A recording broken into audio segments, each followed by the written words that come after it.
That iconic, menacing swagger was a lie. His slow, predatory walk was pure agony, the desperate limp of a crippled man. A 1958 car crash left him with shattered bones and a permanently fused knee. To survive in an industry that would immediately fire him, he became a fake cowboy, hiding his physical ruin to feed his family. For decades, he quietly endured Hollywood's painkiller torture, washing heavy narcotics down with cheap liquor just to drag himself in front of the camera. Every chilling stare, it was a man biting back a scream. The unstoppable myth built his career, but the daily medicated deception crushed his organs and ultimately stopped his heart. Did the very machine that made him an immortal titan eventually grind him into dust? Now, look away from that dark reality and turn to the silver screen in the winter of 1966. Millions of viewers are sitting in darkened cinemas around the world. They are looking up at a towering, invincible figure. He walks into the frame with a slow, calculating, predatory stride. His eyes are narrowed into slits of cold steel. A faint, cruel half-smile rests on his face. He is the ultimate, undisputed symbol of ruthless American masculinity in the Wild West. He shows no weakness. He feels no fear. That man was Lee Van Cleef. To the global audience, he was immortalized as Angel Eyes in the cinematic masterpiece, the good, the bad, and the ugly. For decades, film critics and audiences alike believed that his slow, menacing walk was a deliberate stroke of acting genius. They thought it was a masterclass in character movement. The truth was far darker. That famous, intimidating stride was actually the mechanical, agonizing limp of a severely crippled man, forcing himself to put one foot in front of the other. Did the very cinematic machine that immortalized his toughness ultimately grind him into dust? Behind the glossy facade of 1950s Hollywood, the industry operated like an industrial meat grinder. For a newly returned World War I Navy veteran like Lee Van Cleef, the transition to acting was brutal. With his sharp hawk-like nose and piercing gaze, major studios immediately boxed him into an inescapable category: the disposable villain. His primary job was to sneer, draw his weapon, and function as a highly effective punching bag to elevate leading men like Gary Cooper or John Wayne. In the grueling world of low-budget B-movie westerns, time was money, and professional stunt doubles were a luxury. If a script called for a violent fall from a galloping horse or a brutal fist fight, the actor took the hit. There was no safety padding. There was no union protection. If a performer complained about a sprained ankle or a concussion, they were quickly labeled difficult and blacklisted. To keep food on the table, Van Cleef learned to shut his mouth. He absorbed the impacts, fell onto hard dirt, and quietly accumulated a hidden ledger of micro-injuries. The foundation of his early career was built on the silent, steady destruction of his own body. The steady accumulation of minor injuries was a quiet, hidden tax levied on Lee Van Cleef's body. He paid it willingly to stay employed. But the breaking point, the event that would permanently alter the trajectory of his life and career, was not a stunt gone wrong on a dusty film set. It was a sudden violent collision on a regular California road. Historical records indicate the tragedy struck in 1958. Van Cleef was driving home. Details surrounding the exact cause of the crash vary slightly among biographers, but the physical aftermath is a matter of absolute documented fact. His vehicle was involved in a devastating accident. The impact was catastrophic. The brutal force of the collision was absorbed almost entirely by his left leg. When emergency personnel pulled him from the wreckage, the extent of the trauma was immediately clear. His left kneecap was completely shattered. The complex network of ligaments and tendons holding the joint together severely torn. In the late 1950s, orthopedic surgery lacked the advanced reconstructive techniques available today. There were no joint replacements for someone in his condition. The medical professionals in the emergency ward delivered a grim, life-altering verdict. They could piece the leg back together, but they could not save the functionality of the joint. To ensure he could bear weight at all, surgeons were forced to fuse the knee joint entirely. A fused knee means the leg is permanently locked in a straight, unbending position. The natural biomechanics of walking are destroyed. For the rest of his life, Van Cleef would have to swing his left leg out to the side in a stiff, unnatural arc just to move forward. The doctors were brutally honest with him during his recovery. They informed him that his days of running were over. Walking without a pronounced limp would be impossible. And most devastatingly for a man who made his living in Western films, he would never be able to mount or ride a horse safely again. While he was still grappling with the physical and psychological shock of the car crash, a second bitterly ironic tragedy struck. Van Cleef was confined to his home, trying to navigate domestic life with his newly fused leg. According to multiple sources, he was spending time in his backyard, attempting to build a wooden playhouse for his young daughter. It was an effort to maintain a sense of normalcy and fulfill his role as a father. While working with carpentry tools, an accident occurred. The precise tool involved is sometimes debated, but the result is not. He severely injured his right hand, severing the tip of his right middle finger. The physical loss was relatively small, but the symbolic and professional loss was immense. This was his dominant hand.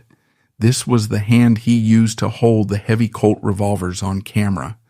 A Western gunslinger with a missing fingertip on his shooting hand was an immediate visual liability. The camera captures everything. Between the locked leg and the disfigured hand, Van Cleef's physical capital was practically wiped out. The reaction of the Hollywood studio system was swift, calculated, and entirely devoid of empathy. The entertainment industry operates on a ruthless logic of supply and demand. Van Cleef was a character actor. He was a utility player. He was not a heavily insured, untouchable leading man like Clark Gable or Cary Grant. For actors in Van Cleef's tier, there was no comprehensive safety net. There were no studio-funded medical leave programs. There was no long-term disability insurance provided by the producers who had happily watched him take physical beatings on their sets just months prior. When the news of his medical status reached the casting directors and producers, the response was unanimous silence. A Western heavy who cannot run, cannot bend his knee to take cover, and cannot ride a horse is fundamentally useless to the production machine. The studios viewed his injuries as a breach of his unwritten physical contract, offering unanimous silence. He had lost his functional value. Almost overnight, the steady stream of scripts dried up. The phone calls from his agent stopped. His name was systematically erased from the casting boards across Los Angeles. He was not officially fired. He simply ceased to exist in the eyes of the industry. The producers moved on immediately, replacing him with the next rugged, able-bodied actor, willing to take a fall for a few $100s. Van Cleef found himself physically broken and professionally discarded. He was abandoned by the very system he had helped build through years of uncredited physical labor. He was stranded on the outside, forced to confront a reality where his body, his only true asset in Hollywood, had betrayed him. The dawn of the 1960s brought a cold, unforgiving reality to Lee Van Cleef's doorstep. The silence from the Hollywood studios was deafening, but the noise from his creditors was constant. The medical bills stemming from his knee reconstruction and his subsequent finger surgery were immense. As a character actor, he had never commanded the exorbitant salaries of the leading men. His savings were modest, and without any incoming royalties or studio insurance to act as a buffer, his bank accounts drained with terrifying speed. Within months, the financial stability he had bled for on dusty movie sets completely evaporated. In the cultural landscape of early 1960s America, a man's inherent worth was inextricably linked to his ability to provide for his family. The societal expectation was absolute. The man was the breadwinner, the unshakable pillar of the household. Failing in this role was not just a financial crisis, it was considered a deep personal moral failure.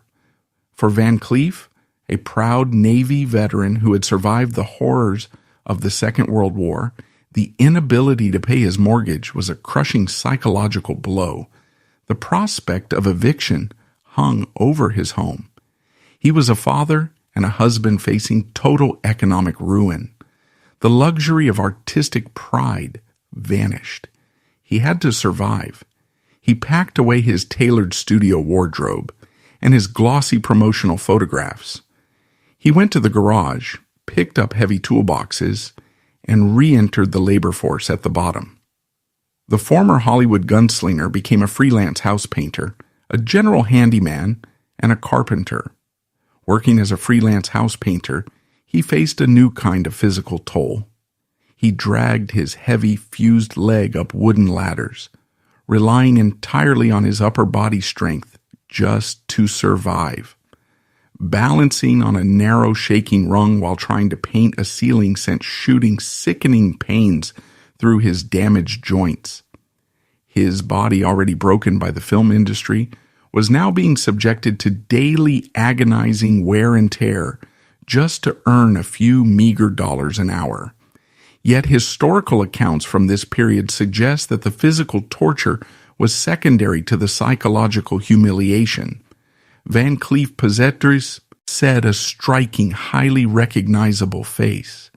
Millions of Americans had watched him face down Gary Cooper or Burt Lancaster on screen.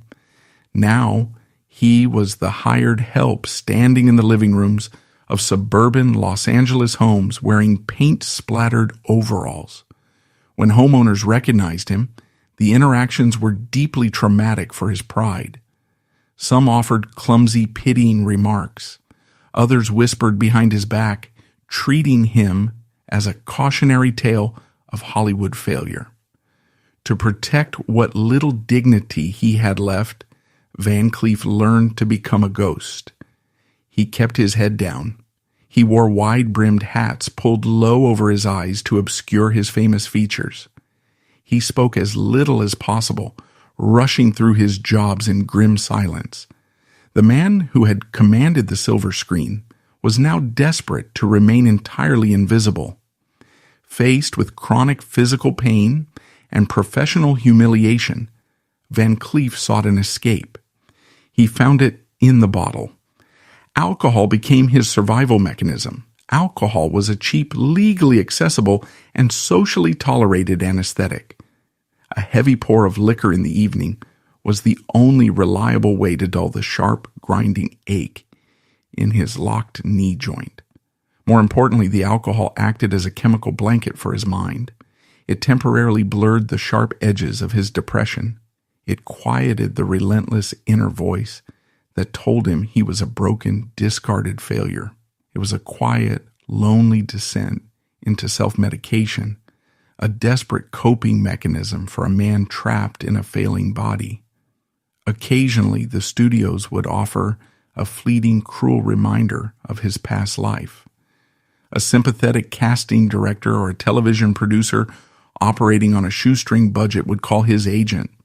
They would offer him a tiny, insignificant guest role on a television series. The pay was a pittance, perhaps a few $100s for a day's work.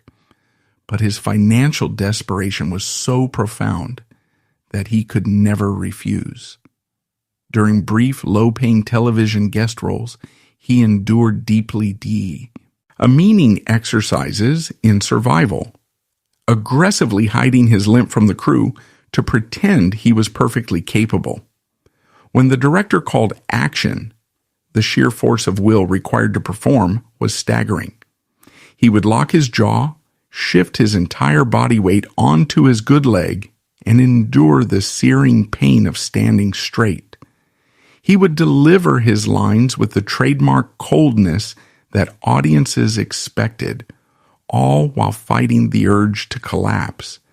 He was forced to lie to the camera, to the directors, and to the audience, actively participating in the very illusion of invincibility that had destroyed his life in the first place. He had hit rock bottom, existing as a hollow shell of his former self, waiting for a miracle or the end. By the spring of 1965, Lee Van Cleef's Hollywood exile was nearly absolute. He was a man drowning in a sea of unpaid utility bills and mounting debt. Historical accounts from this period paint a bleak picture of his daily existence. His electricity was constantly on the verge of being shut off. He was struggling to afford basic groceries. The physical toll of manual labor and the psychological weight of his perceived failure had hollowed him out. He was 40 years old, but his face carried the deep, weathered lines of a much older, profoundly exhausted man. It was precisely this look of authentic, lived-in suffering that was about to alter his destiny. Thousands of miles away from Los Angeles, a shift was happening in the global film industry. European cinema was beginning to manufacture its own brand of westerns. These were gritty, cynical, and highly stylized productions shot primarily in Italy and Spain. The press would later dub them spaghetti westerns. At the forefront of this movement was an Italian director named Sergio Leone. Leone had recently achieved massive European success with a low-budget film titled A Fistful of Dollars, starring a then relatively unknown television actor named Clint Eastwood.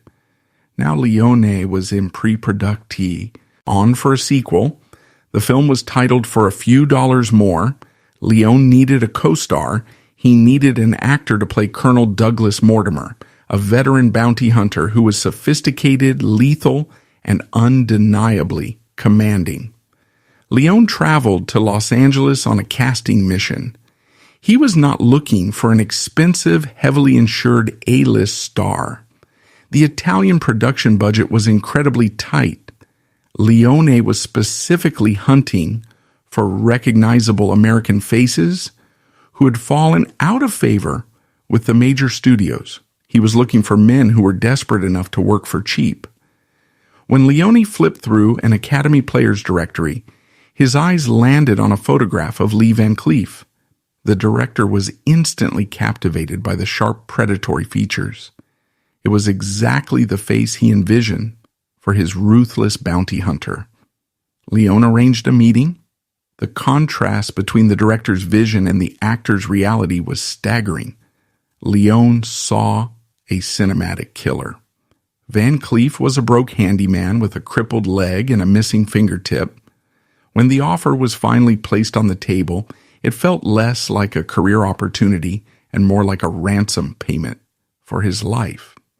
The Italian producers offered him $17,000 for the role. In today's Hollywood economy, that number seems insignificant. But for a man facing imminent eviction in 1965, $17,000 was an astronomical sum. It was a lifeline thrown to a drowning man. It was enough money to clear his immediate debts, secure his family's home, and buy him a temporary reprieve from his grueling manual labor.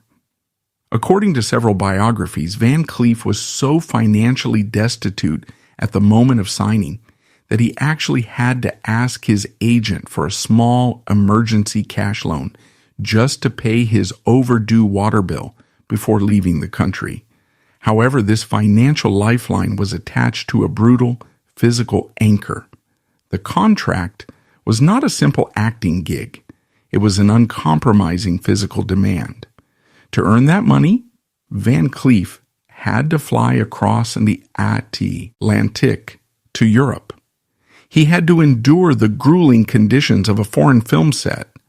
Most terrifyingly, he had to play a highly active, physically dominant gunfighter.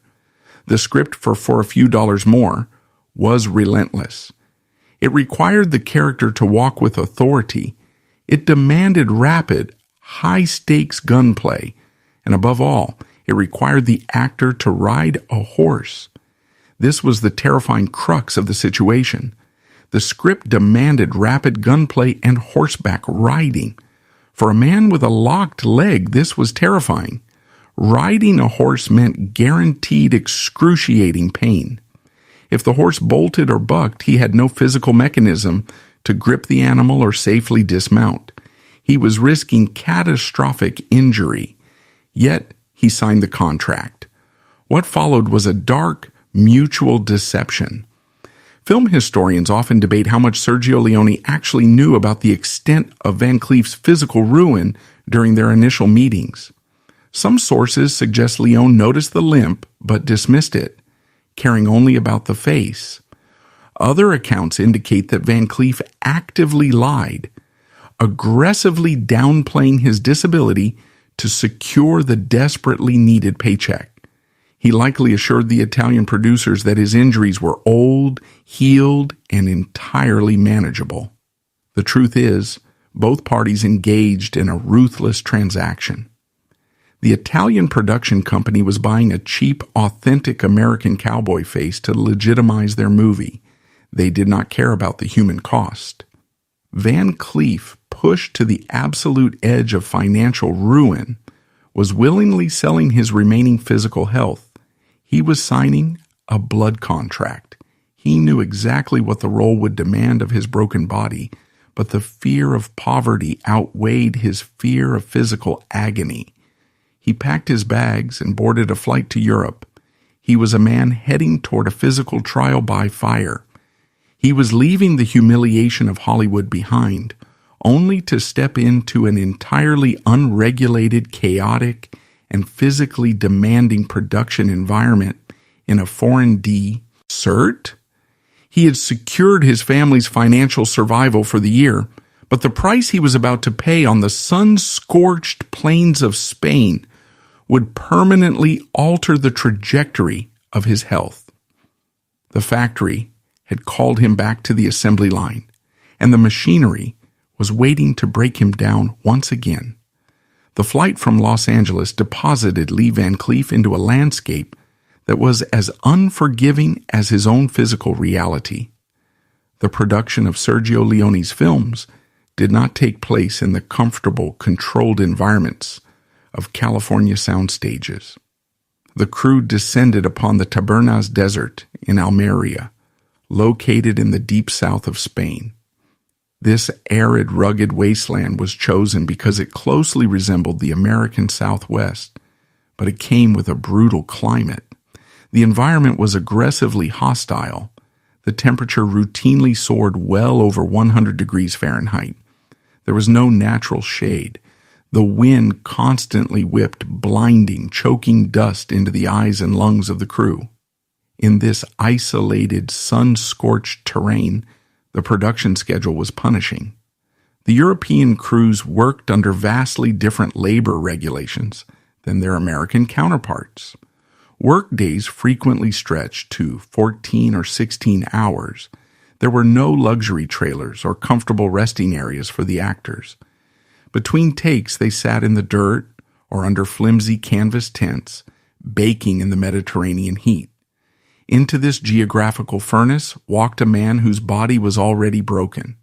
To play the role of the lethal bounty hunter, Van Cleef was subjected to a wardrobe that essentially functioned as a daily torture device. The costume designers dressed him in thick, heavy fabrics.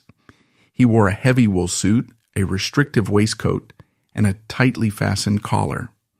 Around his waist hung a thick leather gun belt holding two heavy solid steel revolvers. On his feet were traditional high-heeled leather cowboy boots. For a healthy man, this outfit in a scorching desert would be exhausting.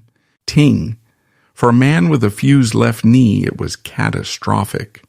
The heavy wool suit and thick leather boots added to his burden. Every step on the rocky desert floor sent a brutal shockwave straight up into his ruined joint and lower back. Added to this was the sheer weight of his costume and the weapons. Gravity and the heavy wardrobe continuously compressed a joint that had no cartilage left. Every step was a calculated, agonizing effort. It quickly became apparent that sheer willpower and desperate professionalism were not going to be enough to get him through the daily shooting schedule. The physical pain breached the threshold of human endurance. To survive, Van Cleef had to artificially sever the communication between his nerves and his brain. A number of film historians and crew testimonies indicate that he resorted to a heavy, dangerous chemical regimen. He consumed substantial doses of strong prescription painkillers throughout the day. Because the pills alone were often insufficient to dull the sharpest spikes of agony, he frequently combined them with alcohol. He was not drinking to enjoy himself. He was drinking to systematically numb his central nervous system. Before the cameras rolled, his body was essentially operating under a self-administered localized anesthesia. It was an incredibly dangerous tightrope to walk. He had to consume enough narcotics and liquor to stop the pain, but not so much that he slurred his lines or lost his balance on the treacherous terrain.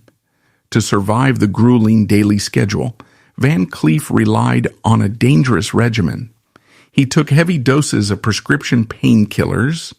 To amplify their effect, he washed them down with alcohol. He was numbing his nervous system just to stand upright in front of the lens. The man commanding the camera was entirely unsympathetic to these physical limits.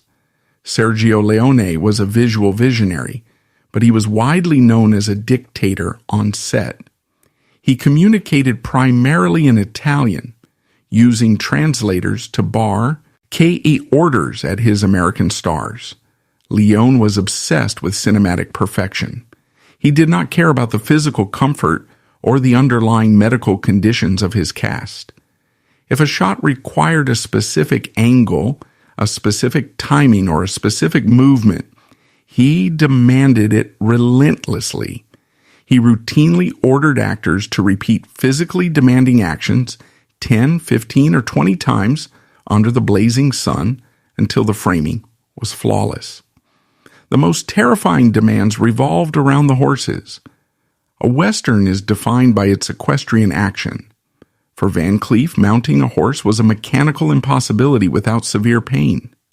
Getting into the saddle was a daily ordeal. He had to rely entirely on his upper body strength, dragging himself up while crew members strategically placed wooden boxes out of the frame for him to stand on. Often the crew had to strategically place wooden boxes out of the camera's frame for him to stand on. Once in the saddle, the nightmare worsened. Riding a horse requires the rider to grip the animal's flanks with bent knees to maintain balance and absorb the jarring rhythm of the gallop. Van Cleef could not do this. Sitting on a moving horse sent grinding, bone-shattering vibrations directly into his fused joint. To survive Leone's relentless multiple takes, Van Cleef developed a severe physical coping mechanism. When the pain flared to an intolerable level, his body instinctively reacted. His jaw clamped shut, his facial muscles pulled tight, his eyes narrowed into small defensive slits as he fought to suppress a scream. He held his body entirely rigid, bracing against the agony. Through the lens of Leone's camera, this physical distress was completely misinterpreted. The tight jaw, the narrow eyes, and the rigid posture registered on film as pure, unadulterated menace. The audience saw a man so cold, so calculating, and so utterly devoid of fear that he barely moved. Film critics praised his minimalist acting style. They lauded his ability to convey extreme danger with just a look. The devastating reality was that they were not watching a masterclass in acting. They were watching a live document of a man experiencing profound physical suffering. The coolness of the ultimate Western villain was actually the desperate physiological response of a disabled man trying not to collapse in front of his employers. The complete illusion of his toughness only held together while the film was rolling. The backstage reality was an open secret among the European crew. The moment Sergio Leone yelled, "Cut," the tension holding Van Cleef together would instantly evaporate. Witnesses from the set recalled that the actor would frequently physically crumble. He could not dismount the horse on his own. Grip workers and stuntmen had to rush over, reach up, and physically lift the heavy, exhausted man out of the saddle. They would carry him by the arms, lower him to the ground, and help him to a chair in the dust. He would sit there, panting, sweating through his heavy wool suit, waiting for the painkillers to take effect again. The production machine watched this daily ritual of physical collapse and simply looked the other way. The suffering was irrelevant. As long as the celluloid captured the menacing glare of the gunfighter, the factory continued to run, grinding its most valuable asset down to the bone. The global triumph of the Sergio Leone cinematic trilogy transformed Lee Van Cleef from a forgotten Hollywood outcast into a reigning international superstar. When the good, the bad, and the ugly swept through theaters worldwide in 1966, his face was plastered on massive billboards from Rome to Tokyo to New York. The financial starvation that had almost destroyed him just a few years earlier was finally over. He was commanding leading man salaries. His name was placed above the title, and the public adored him. To the outside observer, this was the ultimate redemption story. It was the triumphant return of a cinematic titan. However, behind the glossy magazine covers and the massive box office returns, a terrible irony was taking root. The fame did not buy his freedom. It simply built a much more expensive, inescapable cage. In the entertainment industry, success is often a trap. When an actor proves they can generate millions of dollars by portraying a specific archetype, the production studios ruthlessly demand that they repeat that exact performance until the audience stops paying. Van Cleef was now permanently cemented as the ultimate, invincible action enforcer. The script offers poured in by the dozens, but they all required the same grueling physical commitment. They demanded shootouts. They demanded horseback riding. They demanded the brutal physical labor of a healthy man. He was trapped in a paradox of his own making. The very disability and the resulting stiff, menacing screen presence that had resurrected his career now guaranteed that he would be forced to continuously punish his shattered body. Throughout the late 1960s and the entire decade of the 1970s, he found himself locked onto a relentless treadmill of European action cinema.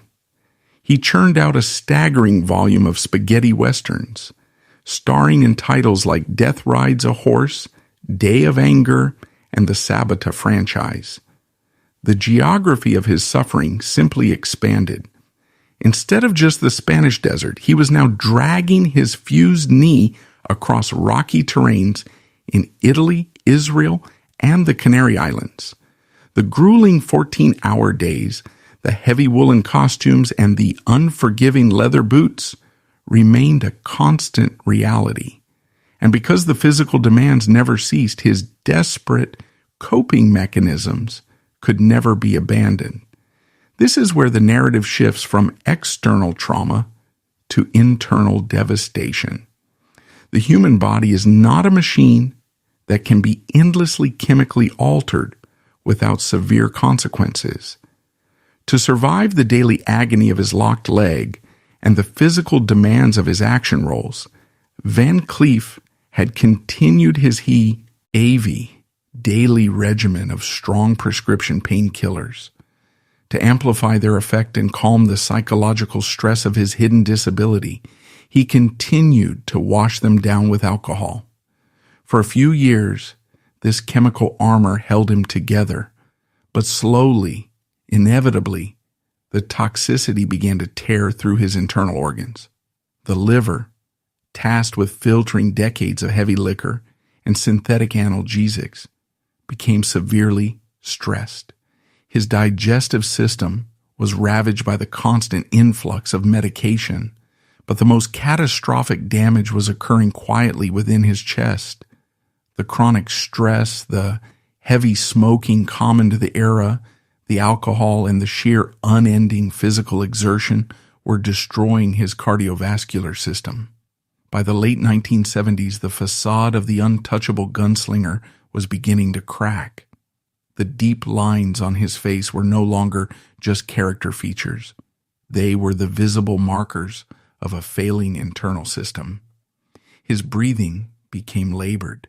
His stamina plummeted. The heart that had endured the terror of a shattered career, the humiliation of poverty, and the grueling resurrection in the desert was finally giving out. A number of medical records and biographical accounts confirmed that his heart condition deteriorated to a critical level.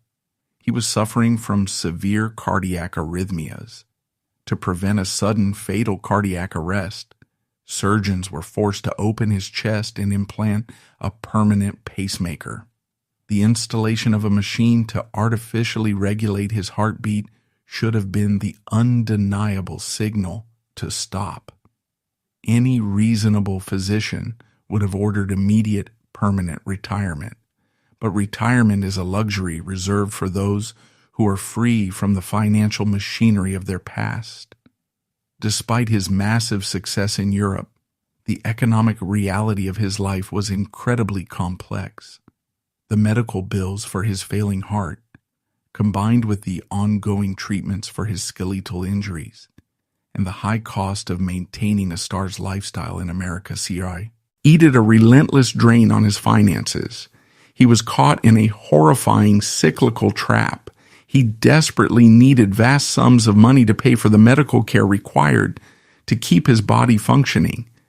Yet the only way he knew how to generate that kind of money was to subject his failing body to the very industry that was killing him.